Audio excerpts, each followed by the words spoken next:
الحمد لله وكفى وسلام على عباده الذين اصطفى أما بعد فأعوذ بالله من الشيطان الرجيم ألم تر إلى الذين خرجوا من ديارهم وهم ألوف حذر الموت فقال لهم الله موتوا ثم أحياهم إن الله لذو فضل على الناس ولكن أكثر الناس لا يشكرون وقاتلوا في سبيل الله واعلموا أن الله سميع عليم من ذا الذي يقرض الله قرضا حسنا فيضاعفه له أضعافا كثيرة والله يقبض ويبسط وإليه ترجعون صدق الله العظيم وبلغنا رسوله النبي الكريم ونحن على ذلك من الشاهدين والشاكرين والحمد لله رب العالمين.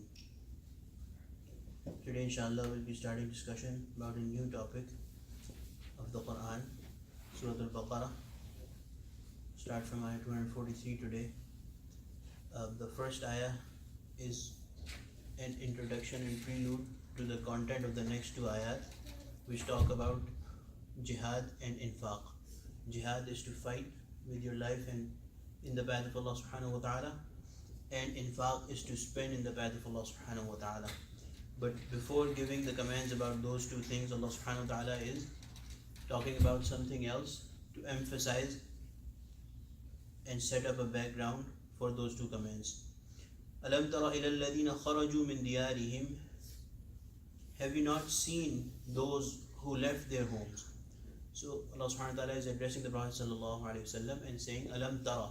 Alam tara translates as to have you not seen. And Allah subhanahu wa ta'ala here is talking about a group of people among Bani Israel who had passed thousands of years ahead of Rasulullah sallallahu alaihi wasallam, before Rasulullah sallallahu alaihi wasallam. But Allah subhanahu wa ta'ala is using Alam tara. So Hazrat the Mufassirin have said that this, wherever is used by things about things of the past with the Prophet sallallahu alaihi wasallam, Allah subhanahu wa ta'ala is basically saying Alam ta'lam. Do you not know about them? It's not that the Prophet sallallahu alaihi wasallam had seen them. Maybe the Prophet sallallahu alaihi wasallam had seen them. Maybe the Prophet sallallahu alaihi wasallam had not seen them. Has not seen them. Maybe Allah subhanahu wa ta'ala made him see it through a vision or whatever. But wherever Allah subhanahu wa ta'ala is saying Alam tara, generally Allah subhanahu wa ta'ala is saying Alam ta'lam. Do you not know about them? Ila alladhina kharaju min diyarihim, about the people who left their homes, who left their place of living, their diyar, where they used to live. Wahum ulufun, and they were tens of thousands. Alf, and then uluf is a plural of multitudes. So there were multiple thousands of them. And uluf, as Mufassirin have explained, it whenever it is used, at least refers to 10,000. So there was at least 10,000 people that Allah subhanahu wa ta'ala is talking about that left their place of living. Hadar al-maut, fearing death. Hadar, tahdeer, is fear. Hadar al-maut, they were afraid of their death, so they fled their living place, so they fled their homes. فَقَالَ اللَّهُ مُوتُوا فَقَالَ لَهُمُ اللَّهُ مُوتُوا. So this is about the people. There was a plague in Bani Israel, leprosy, and they thought that we'll leave this place, vacate our place of living, and move out of our town to avoid this plague, to avoid this disease. And they moved out, pretty further out from their town, and came to stay, all 10,000 of them at least, came to stay in a valley between two mountains. And all of them stayed there. But when they reached there, Allah subhanahu wa ta'ala sent two angels. And one of them, each of them stood at one edge, one end of the ground, the valley that they were thinking of staying. And they produced a sound which killed them all instantly. فَقَالَ لَهُمُ اللَّهُ مُوتُوا. So it may be that Allah subhanahu wa ta'ala directly ordered them, or as Hazrat Mufassirin have explained, that have written in from the books of history, that there was two angels sent who stood at the end and produced a sound or shrill cry that made them all die instantly. ثُمَّ أَحْيَاهُمْ. Then we brought them back to life. So many thousands of years after, there was a prophet whose name was Hazrat Hizqeel alayhi salam, and he passed by. So when those people died, it so happened that they were so many that when their people tried to bury them, people from outside other places wanted to bury them, they could not, because 10,000 people had died at one instant. So what they did is that they just secluded that area and let their bodies rot, and let that become their natural grave. So when Hizqeel after many years passed from that place, he saw that there was bones and bones of people lying there. So he was very surprised, and he asked Allah subhanahu wa ta'ala what was that. And then he was told about it. So he requested Allah subhanahu wa ta'ala that could you bring these people back to life. So Allah subhanahu wa ta'ala commanded Hizqeel alayhi salam to first give the command to these bones, address those bones and say that Allah subhanahu wa ta'ala orders you to come back to those bones, O bones, come back to your rightful place in the body. And when he said that, all of the bones started getting their right place in that original body as it used to be. Then Allah subhanahu wa ta'ala asked him to command to those bones, give command to those bones, that Allah subhanahu wa ta'ala asks you to regain your flesh, regain your muscle and your skin that used to cover you. So that flesh, that muscle, that skin, everything else started forming on those bones. And then finally the command was given that Allah subhanahu wa ta'ala now commands the spirit that made you alive to return to the body that it inhabited. And all the bodies became alive, and all 10,000 of them in one instant stood up and said, Subhanak la ilaha illa ant. All of them said that you are pure, and Subhanak, you are pure, and la ilaha illa ant, there is none worthy of worship but you. So Allah subhanahu wa ta'ala has referred to this.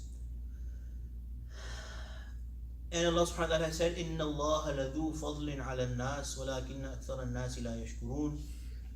After narrating this story, Allah subhanahu wa ta'ala is saying that know it well that Allah subhanahu wa ta'ala is always doing fazl to people. Allah subhanahu wa ta'ala did fazl or did mercy or grace to the people, to those people by bringing them back to life. Allah subhanahu wa ta'ala is doing a fazl to you, a mercy and grace to you by narrating their story, so that your iman, your belief in Allah subhanahu wa ta'ala could further strengthen.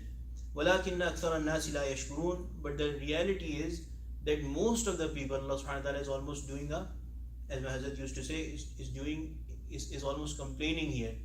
In a manner of complaining, Allah subhanahu wa ta'ala is saying, but most of the people do not become thankful to me. After seeing all the mercies, even then they do not become thankful to me. So there's a few things that Mufti Shafi Sahib has written under this ayah. Number one is the famous ruling of Islam. The first thing that Allah has said needs to be understood is that our destiny will always in the end overpower our planning.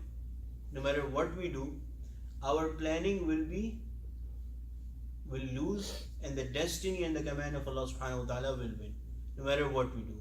These people thought that they will save their lives by moving out of their town. As soon as they reached to their place that they thought safe, Allah subhanahu wa ta'ala ordered them to die, and they died. Second thing is that the command of Islam is that wherever there is a plague or there is leprosy, people are prohibited, the people who are there are prohibited to leave it for fear of their lives, and the people who are outside are prohibited to enter that place.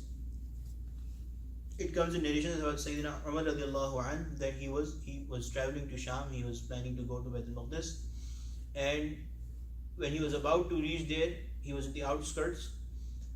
He learned that there is a severe plague going on in Sham, in Syria. And he stayed there, he stopped there and started consulting all the Jamaat of Sahaba, the group of Sahaba that was with him, that what should we do. So Hazrat Abdurrahman ibn Auf radiallahu anh, he said at that time that I have heard the Prophet sallallahu alaihi wasallam saying that plague used to be a azab from Allah subhanahu wa ta'ala, punishment and torment from Allah subhanahu wa ta'ala. Through that Allah subhanahu wa ta'ala used to kill multitudes of people. And although that punishment is gone, but still sometimes it comes back as a matter of punishment from Allah subhanahu wa ta'ala to a certain group of people. But it does not come back to such magnitude. And the Prophet ﷺ had said that nobody go to a place where there is plague, and nobody leave that place where there is a plague already. So listening to that, Hazrat Umar radiallahu anh decided that we will not enter Sham and will turn back. Upon hearing this decision, the person who was in charge of Sham, Abu Ubaidah, if I remember correct, he said that, Ya Amirul Mu'mineen, are you running away from destiny? Are you running away from taqdeer of Allah subhanahu wa ta'ala, from qadr? Umar radiallahu anhu said that, O Abu Ubaidah, I wish I had heard those words from someone else's mouth. Someone else had said that, not you. I didn't, in other words, you didn't expect Hazrat Abu Ubaidah to say that. He said, yes, we are running away from the destiny of Allah subhanahu wa ta'ala to the destiny of Allah subhanahu wa ta'ala. We are running away from one thing, following the command of our Prophet, but we are not running away from the destiny of Allah subhanahu wa ta'ala altogether. We are running away from the destiny to the destiny. No matter where we go, the destiny of Allah subhanahu wa ta'ala will apply to us.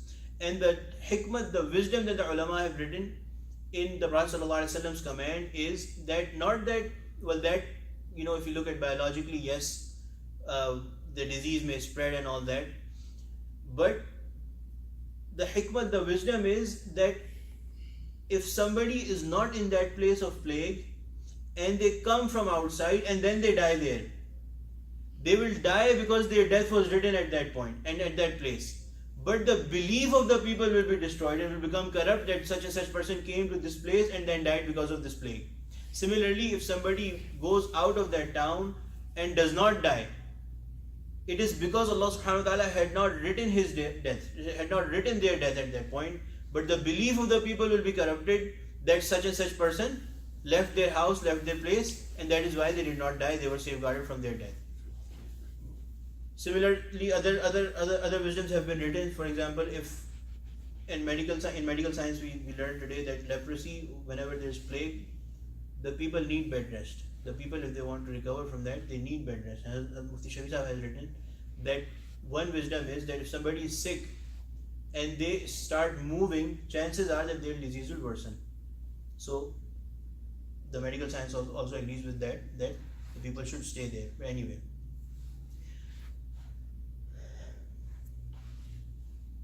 This is for if somebody is in a place where there is plague or some disease, some epidemic, but if they want to go out of that place for some other reason and their belief is firm in Allah subhanahu wa ta'ala that death is only in the hands of Allah subhanahu wa ta'ala and my moving out will not save me from that death, then it is permissible for them to leave that place. After saying this, Allah subhanahu wa ta'ala is bringing the order of jihad. وَقَاتِلُوا فِي سَبِيلِ اللَّهِ وَعَلَمُوا أَنَّ اللَّهَ سَمِيعٌ عَلِيمٌ, that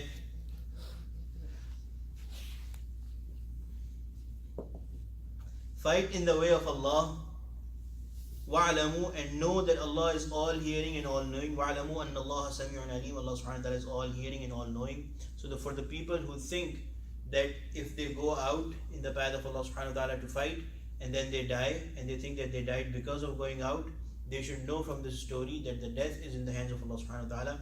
And in the history there is written about so many Sahaba that Khalid bin Walid radiallahu anh, when he was dying, he said that, look at me, no part of my body is in a state where I did not receive a wound on that in the path of Allah subhanahu wa ta'ala, and it was my wish to die in the path of Allah subhanahu wa ta'ala fighting in the battleground, but I am dying like a donkey on my bed. These are his words. So may Allah subhanahu wa ta'ala do not give rest to the people who are afraid of their death.